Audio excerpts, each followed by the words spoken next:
What happens when war becomes a personality, when conquest isn't a means to an end, but the point itself? There are killers, there are tyrants, there are even gods. But Overlord, he was something else entirely. He wasn't made to rule, he wasn't made to serve.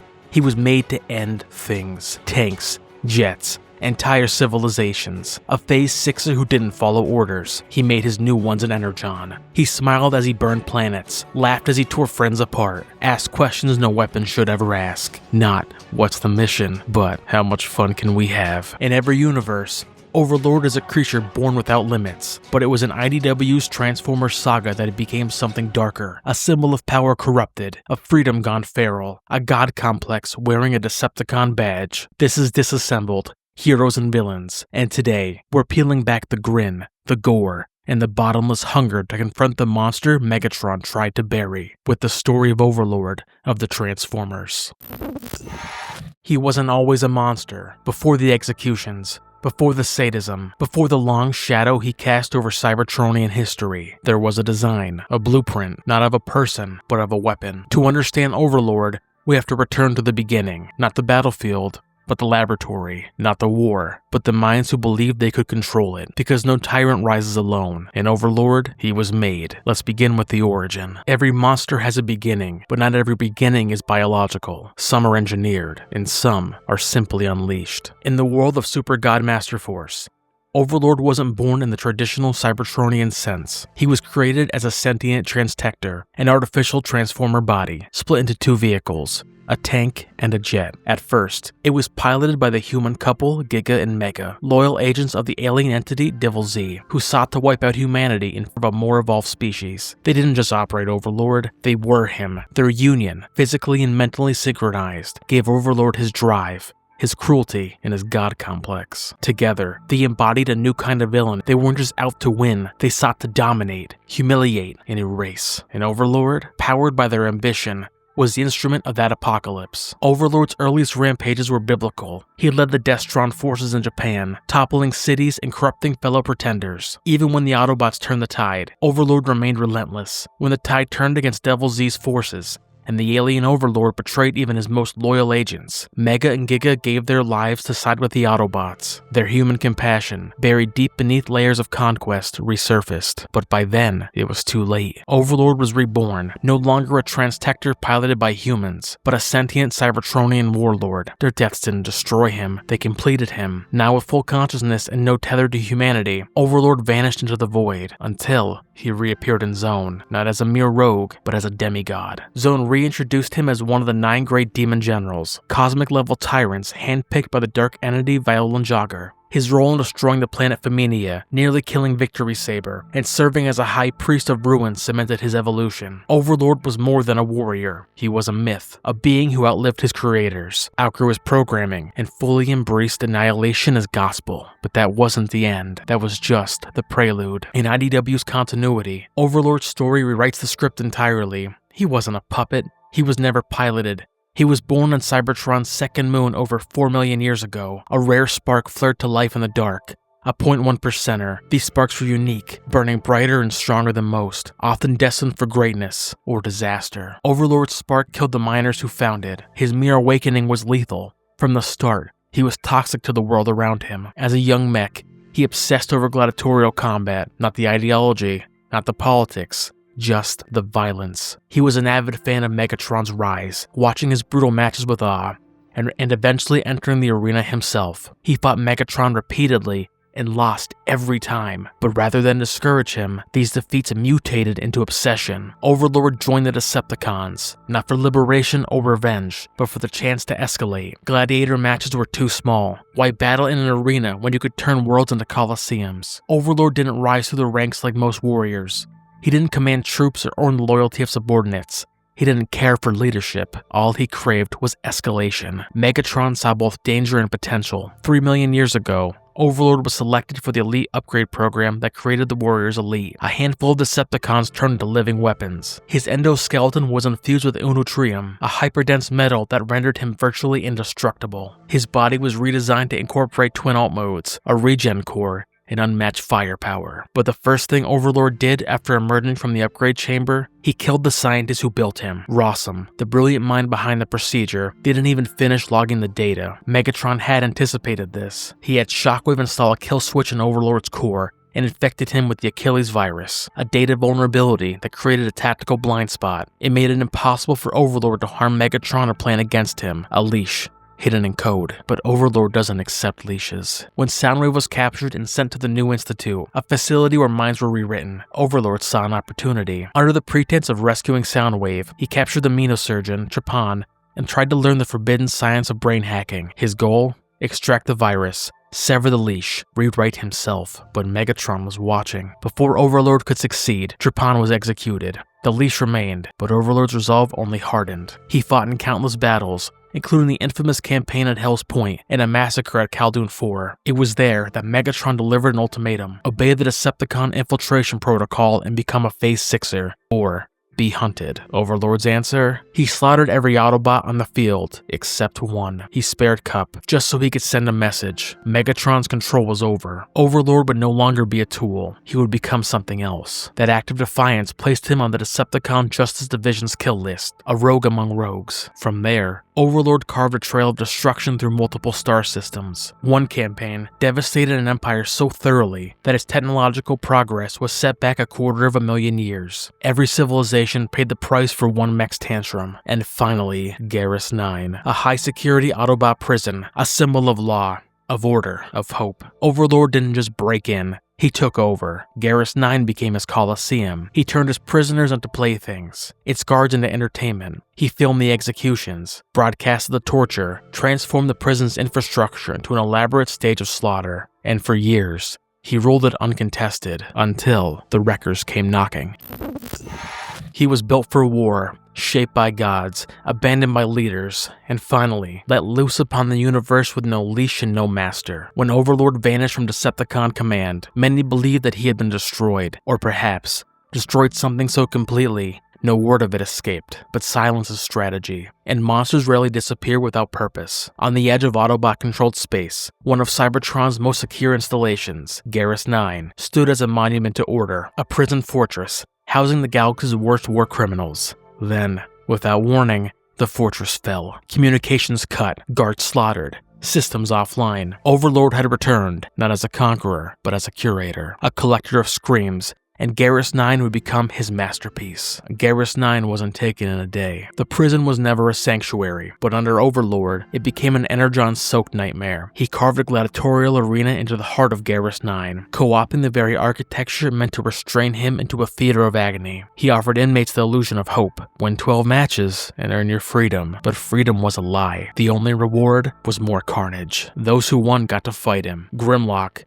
one of the strongest warriors the Autobots had ever produced, was captured and subjected to these trials, his spirit broken. He watched from the sidelines, a silent warning to anyone who dared to resist. And all the while, Overlord laughed. This wasn't just a power trip. This was an art form, a canvas of cruelty. Each scream, each death, a stroke in his masterpiece. But even carnage has a basement. Buried beneath the blood and ash of Overlord's arena was something colder, something far more dangerous than any Phase Sixer. A supercomputer built by the Autobots during the darkest days of the war, designed by Masterforce and Zone. Aquitas could do what no tribunal could: calculate grief. It judged not just Decepticons, but Autobots as well, anyone who broke the law of war. The existence of Aquitas was a secret, even to most Wreckers, but rumors leaked. Whispers of a machine that rendered judgment without trial, and of a treasure hidden beneath it. The truth, the magnificence, an all-knowing artifact, had once been entombed beneath Aquitas before being hidden away in Grimlock's chest. But Overlord didn't care about the data.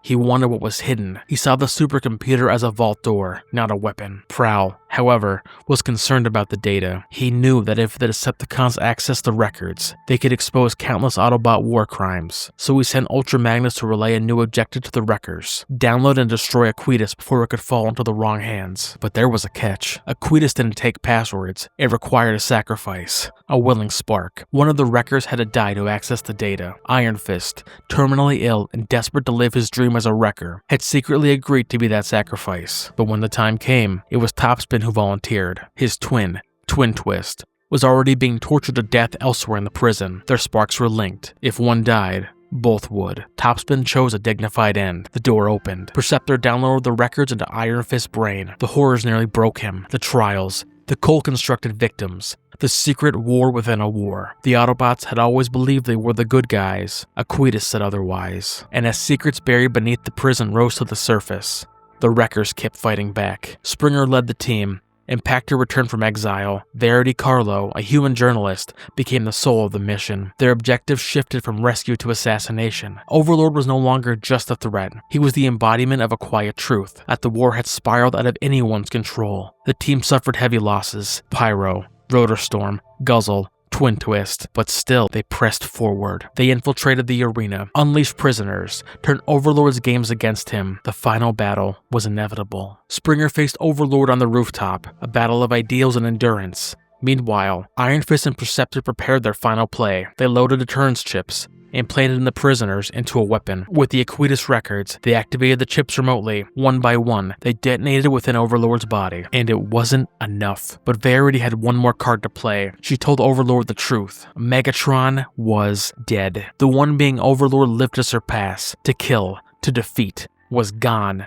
His life's obsession, his only goal, was meaningless. That broke him. Not shrapnel, not fire, futility. Overlord survived. Barely. Springer ordered his capture. No execution, no revenge. Springer noted that this is what justice looked like. Impactor agreed, for once. Iron Fist, his body failing, mind scarred by Aquitas, made one copy of the data and gave it to Verity. He died not knowing if the truth would ever be told, or buried again. In Prowl, he stared at that data slug, hand hovering, debating whether to erase the truth. He didn't, not yet. But Garrus 9 would never be the same. Not after Overlord, not after Aquitas, not after what they did in the name of justice. Before we continue with the tragedy of Overlord, the Decepticon built to conquer, make sure to follow or subscribe on your favorite podcast app. Disassembled, Heroes and Villains, dives deep into the icons and monsters that shape pop culture. And next week, we explore a different kind of creation, a psychic weapon born in a lab, a clone who questioned its own existence. Next week, we meet Mewtwo of the Pokemon universe. Now, back to the story of the near-indestructible Overlord. Garrus 9 was never rebuilt. The Wreckers left behind a crater of broken steel and shattered myths, proof that even the most secure prisons couldn't contain the sins of war. Overlord had been defeated, but not destroyed, and some monsters don't stay buried forever. The Autobots didn't execute him. They didn't even leave him to rust. Instead, they handed him over to a shadow project buried deep within the fringe of Autobot science, not to punish, not to redeem, but to study, to dissect the anatomy of evil. Overlord became less than a prisoner, more than a subject, a test case, a secret, until one day, the lost light picked up a signal, and the past clouded its way back into the present. Because you can't just cage a nightmare like Overlord. Not forever, not even in space. There are monsters you kill, and monsters you lock away. Overlord was supposed to be the latter. After the atrocities of Garrus 9, he should have been melted down, erased from memory, but Bumblebee had other ideas. He believed in redemption, or at least in restraint. He ordered Overlord's body rebuilt, arguing that the Autobots had a moral duty to treat prisoners of war with dignity. Prowl disagreed, but saw opportunity. He released a cover story that Overlord's spark had been removed and sealed in a vacuum. In truth, he wanted answers. What made a Phase Sixer? Could the process be replicated for the Autobots? When Chrome Dome refused to assist on Cybertron, Prowl found another route, quietly loading Overlord aboard the Lost Light, housed in a slow cell where time nearly stood still. Two Duobots did the dirty work. Drift was told to change Chrome Dome's mind when the time came. Then, the ship exploded. A quantum event split the Lost Light in two, creating two identical vessels, two identical crews, and two Overlords. On the on-course Lost Light, things unraveled fast. Brainstorm, panicked, and attempting to prove loyalty to a Decepticon handler, sent a signal to the DJD and sabotaged Overlord's cell to lure them in. The DJD arrived, and everyone died. Even Overlord didn't walk away. They sawed off his head and left his corpse behind. One Overlord, gone. But the other Overlord, that one aboard the off-course Lost Light, remained in stasis. Until he didn't. Paranoid Red Alert heard whispers in the brig, slowed down audio repeating, "Kill me." When he cracked open the cell, he was silenced before he could speak. When Rewind fell in battle, Chrome Dome's grief drove him to revisit the monster in the slow cell and connect with his mind. Mental interrogation gave way to obsession. Chrome Dome mapped out Overlord's mind session after session. He planted a trigger, associating the phrase, "Till all are one," with trauma. It was meant as a failsafe, but even this was a mistake. Overlord took control of the link. He used Chrome Dome's own skills, Nemosurgery, against him, extracted the code, and escaped. The carnage was swift.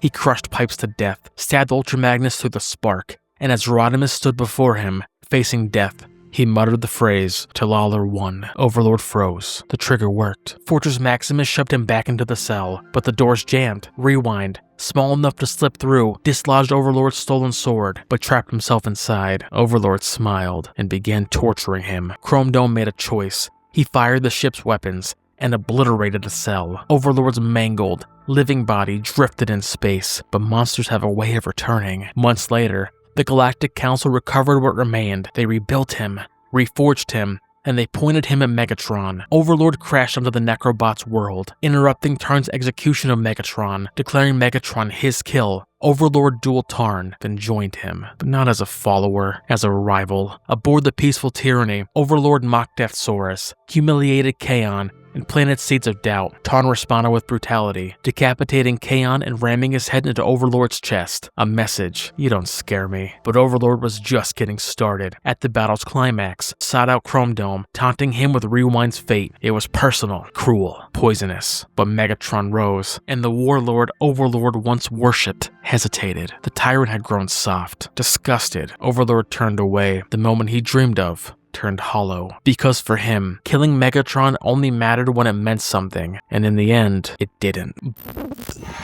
But in war, closure is a myth. Overlord vanished into the stars, his mission unfulfilled, his purpose fractured, and for a moment, it seemed that was the end. But monsters don't just die, they linger, waiting for the right name, the right face, the right reason to return. And when Springer resurfaced, broken, tormented, half a ghost, Overlord finally had one, because the Wreckers weren't finished, and neither was he. There are some villains who seek power, others chaos. Overlord, he sought meaning and found nothing. In the years that followed his run-in with the Decepticon Justice Division, Overlord became a ghost, a Phase Sixer without a war, a weapon without a target. Tarn was dead, Megatron had surrendered, the galaxy was moving on, and he hated it. But monsters, like myths, resurface when the story demands it. And this time, the story belonged to the Wreckers. Springer and Verity had gone underground, scarred by betrayals too vast to bury. But far away, another ghost stirred, one far more ancient. His name had once been Mesuthelus, a scientist, a student of Shockwave, and the twisted mind behind Aquitas, Spark Extraction, and the Noise Maze. He had served as Prowl's collaborator during the early war, a partnership both brilliant and catastrophic. When Mesuthelus unveiled the impetus in his greatest creation, a childlike protoform named Asteros, Prowl had him eliminated, or so he thought. But Mesuthelus survived, and over the centuries, he changed. Exposure to Earth's fauna, especially spiders, inspired Mesuthelus to reconstruct himself into a Chimericon, blending flesh, metal, and mass-shifting the skies. He renamed himself Tarantulas. His lab, the Tor, floated within the folds of the Noise Maze, outside time and reason, and there he plotted. He whispered into Roadbuster's mind, recruited Hubcap, healed Verity's sickness, just a one-up Prowl. He formed Mayhem, an anarchist strike cell clad in Chimericon flesh. And when Prowl finally returned to the Tor, Tarantulas offered him a proposal: rebuild the partnership, reigniting the symbiosis that once shaped Autobot science. Prowl refused, so Tarantulas set his sights elsewhere. He made contact with Overlord. Together, they would create something monstrous, a human biodisguise for Overlord, using Verity's DNA. She became the unwilling mother to Megan Giglione, an Earth politician designed as a living political weapon. Tarantulas, as Overlord rose in power, Tarantulas turned toward his final invention, the Time Maze, a machine to splinter the timeline and reshape history into infinite, chaotic variations. But Overlord wasn't interested in science. He wanted vengeance, specifically against Megatron. He didn't want to play with history, he wanted to erase it. Every Megatron, across every reality. Tarantulas was horrified, Overlord was unbothered, and when Verity uncovered his disguise, Overlord dragged her to the volcano hideout to dispose of her. Tarantulas hesitated. He hoped Astero, reborn as Springer, might forgive him if she lived, but Overlord had no patience. He shot Tarantulas in the back of the head. The Wreckers arrived, Impactor, Springer, and the war came home. Impactor's harpoon struck Overlord's optics. Springer fought with everything left in him. Verity hacked the time maze. Carnivac's sonic cry shattered Overlord's body into tank and jet once again. Then, with a choice before him, Springer made the call. He sent Overlord's halves to opposite ends of time, one to the past, one to the future. Scattered, shattered, gone. And Tarantulas, broken and dying, he looked up at Springer. His creation, his failure, his legacy. He didn't apologize. He didn't repent, but he was proud. Springer had survived. He had been good. Tarantulas died smiling, and then Springer made his final move. He stepped into the time maze, not as a soldier, but as a second chance, to end the war before it began, to try once more to change the story. And what of Overlord? A weapon hurled through time, a mind steeped in war, and if time is infinite, how long before he returns? The time maze collapsed, the tour was gone, the Wreckers disbanded, Verity disappeared, Springer vanished into history, and Overlord split across time. Forgotten by most, feared by few, but never truly gone. Because beings like Overlord don't just die, they linger. In data archives, in battlefield whispers, in cautionary tales and trauma scars, and the haunted optics of those who faced him and survived. And so we ask, when the war ends, what becomes of the monsters we built for war? There are war machines, and then there are war monuments. Overlord was never meant to be a soldier. He was an experiment in unchecked ambition, a Phase Sixer who pushed the very concept of escalation beyond logic, beyond strategy, beyond sanity. Built by madmen, refined by sadists, and unleashed by those too afraid to say no. But what happens after war? In IDW's post-war era, Overlord became less a character and more a contagion. His name whispered in fear.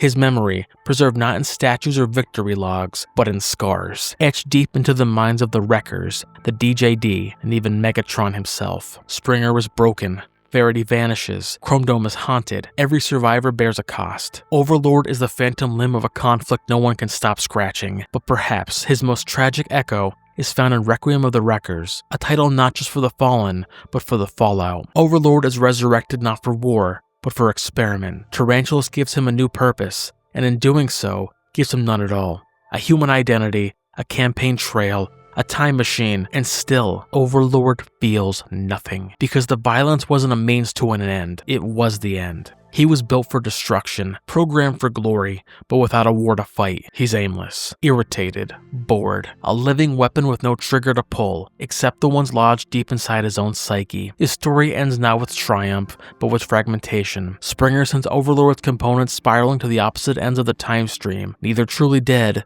nor truly alive, just separated. Like the lives he shattered, like the history he tried to rewrite, like the monster he could never stop being. Because some villains don't just lose, they decimate everything they touch in life in their death throes, leaving ruin in their wake. What do we become when we chase victory without values? What happens when we build monsters, and then act surprised when they behave like monsters? Overlord doesn't just exist within the war. He is the war, engineered to be its apex predator, designed to escalate every confrontation into catastrophe. He's not a side effect of the conflict. He's its climax, its corruption, its culmination. In every continuity, Masterforce, Zone, Last Stand, Requiem. Overlord is not the beginning of a battle. He is the final chapter, the final boss, the point of no return. He doesn't question morality or loyalty, because those concepts are meaningless to him. His only constant is escalation, higher, louder, bloodier. He doesn't seek peace, he seeks performance. And this is what makes him unforgettable. Not just his strength, not just his cruelty, but the truth he reveals, that violence, when refined long enough, stops being strategic and starts becoming his identity. Overlord was built by men like Clowder, refined by architects like Tarantulas, unleashed by commanders who wanted a living threat more than they wanted peace. He is a Decepticon, yet, but also something deeper, a phantom, a walking byproduct of moral compromise, and after the war ends, he's still there, not just in body, but in memory, in trauma, in whispers. Springer never recovers, Chrome Dome never forgets, the Wreckers disband, Verity vanishes, and Overlord becomes myth, like a plague that once slept the planet. We remember him not for what he accomplished, but for what he ruined, and in that ruin, we see a reflection of our own worst instincts. How many Overlords have we created in the name of security? How many compromises have we made in the name of victory? History shows us that every war breeds its monsters, but it's the system that enables him, the leaders who look the other way, the scientists who keep building, the public that demands results at any cost, that ensure they endure. Overlord is not just a villain, he's a warning that unchecked ambition always costs more than we think, that destruction, once unleashed, doesn't care who gave the order, that when we build monsters in our own image, we might not recognize what stares back. Thank you for joining us on this descent into one of the most merciless monsters ever forged in the Transformers universe, Overlord. Overlord wasn't built to serve, he was built to dominate, not to win the war, but to make sure no one else could walk away from it. He didn't believe in causes, he didn't care for flags, he didn't need a reason. Overlord was violence perfected, destruction distilled to its cruelest edge, and the most terrifying part, he was effective. Garrus 9, Clemency, the Lost Light, the Peaceful Tyranny, every battlefield became a theater, every kill, a performance. To Overlord, carnage was clarity, and mercy, a malfunction. But a story isn't just about strength or sadism. It's about what happens when power goes unpunished, when monsters are kept alive because someone sees a use for them, when trauma is ignored, when morality is shelved, when systems choose results over responsibility. Overlord didn't survive because he was invincible. He survived because the war always had room for one more weapon, and when the war ended, he didn't fade, he festered. In memory, in myth, in the minds of the broken, because Overlord is the echo of every choice we make without conscience. He's the ghost that haunts every institution that thinks it can control the fire while fanning the flames. So remember, some monsters are born, others are built, and if we're not careful, they outlive us all. So stay wary, stay principled, and as always, stay handsome. And remember, you don't bury monsters like Overlord, you bury the systems that made him.